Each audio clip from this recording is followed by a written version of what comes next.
You know, some people ask, what's the scariest content in old school RuneScape? What truly instills fear into the heart of a player? Is it a nightmare of Ashihama, the sleep paralysis demon of old school RuneScape? Is it Peking, where you're hunted for your spade by a 20-man team in singles? Is it Gauntlet, where there are only two types of people? People who can count, people who think they can count, and people who can't count. For me, it's this guy. It's this guy. It's this guy. These are the monsters that haunt BA Wave 1 room, and because I have a weak heart, I'm going to show you how to dress properly as an attacker. That's Barbarian Assault.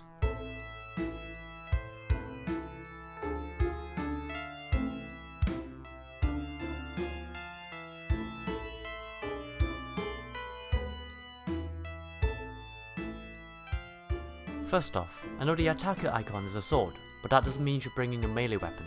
Put away the scythe, the whip, and the scimitar, and get yourself a shiny bow.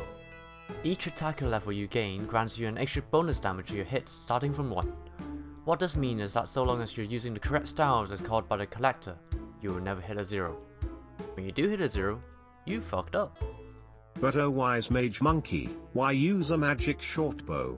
You want to use a bow that can take advantage of the bonus damage gained from your level, so slow range weapons like a twisted bow is about as useful as my music degree.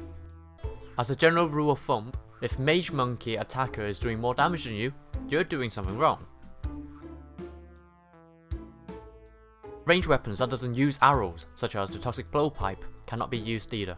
Other weapons you could bring included magic combo, which you can use to attack the monsters a tile early at the start of the wave.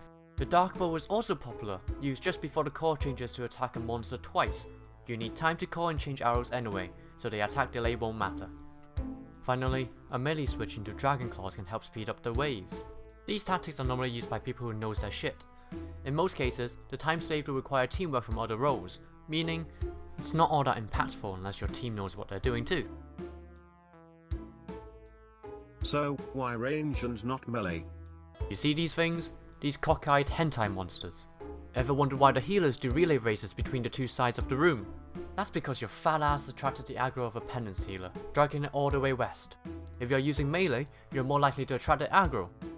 Your goal is to stay west of this tile as much as possible, before your healer orders a hitman on you. Plus, range is just straight up better DPS. In short, get yourself a magic shortbow. Slap on your best range gear, to avoid being your best option. Technically speaking, the best install weapons are fairly cheap because it has an attack speed of a shotgun and range of a combo, but unless you're willing to sacrifice a billion GP and 3 halves of your livery, the best bet is to set the less optimal gear and move on.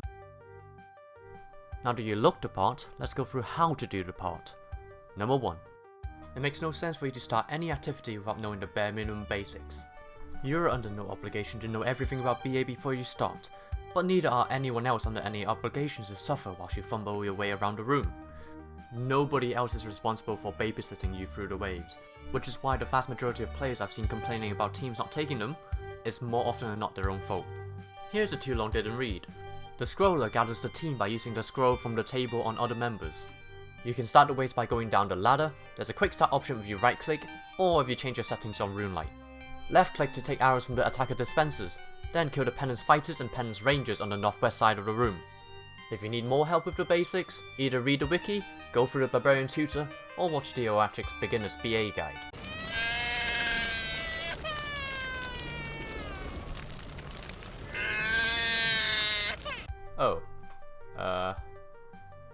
Objectively speaking, the guide acts as a good medium for those uncomfortable with the walls of text you generally find on the wiki and BA related forums. It approaches the minigame with great visual assistance, so there's a clear advantage of having a video like that available.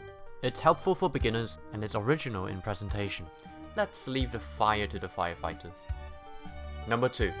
Don't run down the middle at the start of the wave. Stay west of this line as you approach the north, and once again, west of this line whilst you kill the monsters. If you're unsure, run west of the cannon to be completely safe. The layout of the room changes on wave 10. You must run west of the cannon and stay behind this line in order to not draw healer aggro. Doing this is vital to keep healers on the east side at the start of the wave. Number 3. When you've massacred the poor penance fighters and rangers simply because of their race and your own selfish benefits, head to the east cannon so you can fire their unborn children and kill the rest of their family tree. If you see a penance healer heading towards you, don't lose the aggro, lure it onto the cannon so that it doesn't move. Number 4. Turn off your auto retaliate.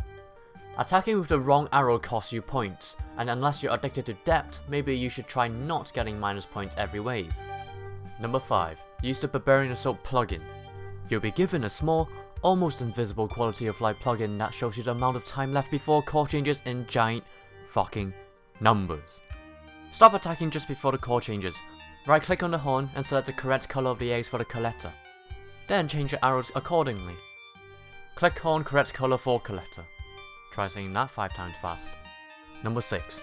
Don't bother with the arrow names. Focus on the spells instead.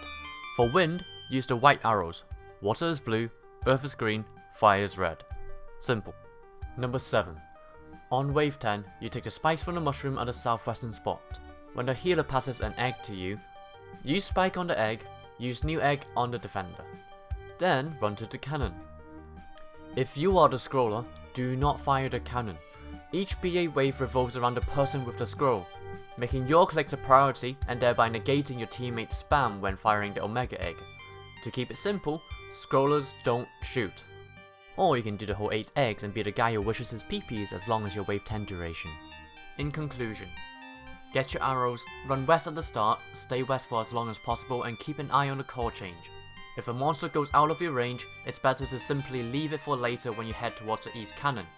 Again, on wave 10, scrollers don't shoot. You made it this far, I'm proud. Following the basic strategy should make 15-minute runs easily achievable. To go any faster, you'd have to understand some more advanced techniques. And the first thing you should learn is animation stalling. You see, everything in Barbarian Assault revolves around a scroller. You're the center of the universe, so you can finally properly feed your protagonist syndrome ego. So if your character is stored by an animation, the game is stored with you. It won't update anything within a wave until your animation is completed. It won't register any new eggs loaded into the cannon. It won't register any eggs used in the cannon. It won't spawn any reserve monsters into the wave. It won't change the core. It will, however, let you finally put a minigun into old school RuneScape when your teammates fire red eggs out of the cannon in a continuous stream like how my missus does once a month. Out of her mouth, when she eats hot food, get your mind out of the gutter. See this? Get this potion. It's critically addictive, guaranteed to destroy your kidneys and cause impotency. Not that that matters to you anyways. Shrink Me Quick Potion will make you a scroller god on wave 10. Get yourself a Taromin, go downstairs to the witch's house in Taverley, ignore the muffled screams of tortured children and beasts in the deeper dungeons and kill one of the sad products known as Experiment Number 2, who used to be called Toby and was the happiest little boy, the middle child of a hard-working family. But because of the plague, the family lost their jobs and became so desperate, they sold all 3 of their children in hopes they find a better future outside the walls of the now confined West Ardoin. Little did they know, the uncle was actually in severe debt to Norothy Hag after getting drunk one night and buying her body services.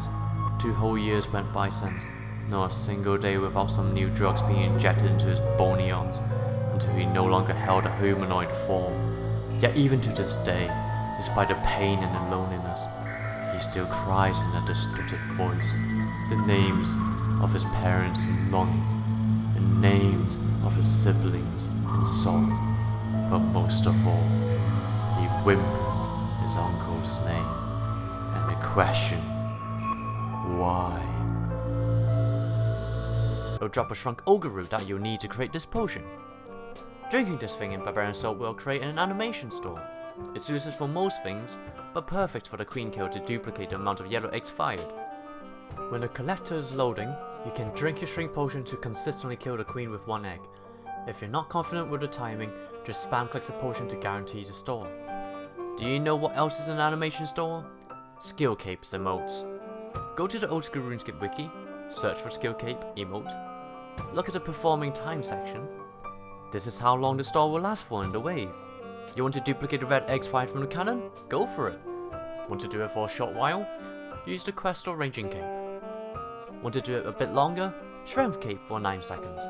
Want to piss off the healer by extending the core and stalling the spawn of his reserve? Diary cape, 19 seconds of pure agony. Don't have a skill cape? Just get one. Here's a reminder, this is only if you are the scroller. If you're the second attacker, you can be a lazy fuck and just fire the pointy sticky pew pew until the monsters are dead. Scrolling and stalling are two skills that really puts your experience to the test. You're gonna have to intuitively understand and adapt to the situation in real time in order to judge the correct timings of stalls. There's quite a lot to it, including forced ends and even forced spawning runners, but all this should come in time.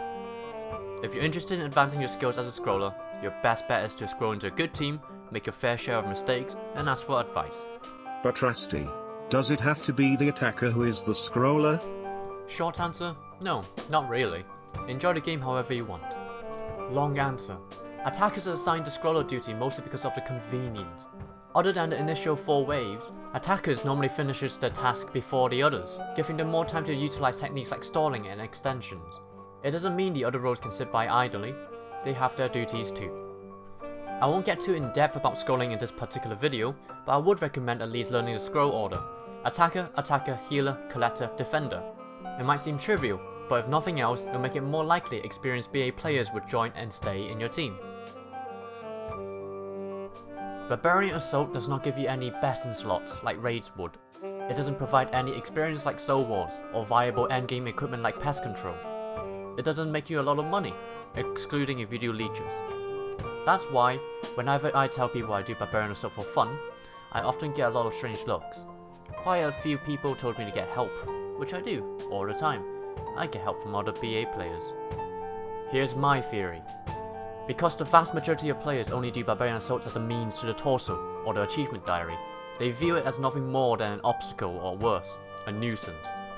The original outlook of the minigame is already at a low point, so any disruptions would deepen the negative experience. I'm sure many have heard of the horrid stories of levers, trollers and whatnot.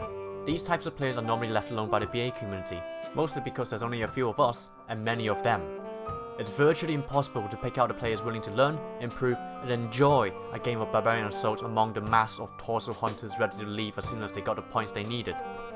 I've had experiences where we'd gather 4 runners, took on someone who asked to learn, essentially allowed him to leech 2 queen kills only to have them log out without a word. On the other hand, there are known elitists among the BA community too. However, I'd argue that the vast majority of the BA community is filled with incredible, helpful individuals. Each and every one of us have went through the stage of discovering BA, drowning in the sea of text as we learn the techniques, before finally being able to appreciate the minigame to its fullest. I speak for myself when I say I struggled in the beginning. I still do now, and I wouldn't get to where I am without help. This, in turn, makes me want to help others even more. I'm sure the others in the community feel the same way. I believe there are 2 main approaches to make the minigame more fun for everyone. To those who are new, please treat the game a little more seriously. Put some effort into learning the roles before you start, and actively accept or even ask for advice. The casual BA clan chat may require participants to have 3 roles at level 5, but there's no requirements necessary for you to ask questions. If you don't put in any effort, the only people who are willing to play with you are those who don't put in any effort either. Treat others as how you like to be treated. Who knows, maybe you actually find it fun if you tried. As for the BA community, too often are we secluded in the northeast corner of Wave 1 like some elitist group. I know that 306 has its problems, and it can be tiring to try to help people only to be given a cold shoulder, but I implore you to do it all the same. BA is all about teamwork. We should be constantly trying to grow our team. I've known people who once thought having a high bank value or incredible stats was fun. They obsess over the result so much they never paid attention to the process, and when they do achieve it, they are left emptied, burnt out. When was the last time they had fun with old school RuneScape? I've never asked them, but I doubt they can even answer. Don't forget, we're playing RuneScape to have fun. Fun could mean many different things to many different people. Only you will know what's fun for you. If Barbarian Assault really isn't included in the list, then at the very least, be decent enough to not ruin other people's fun.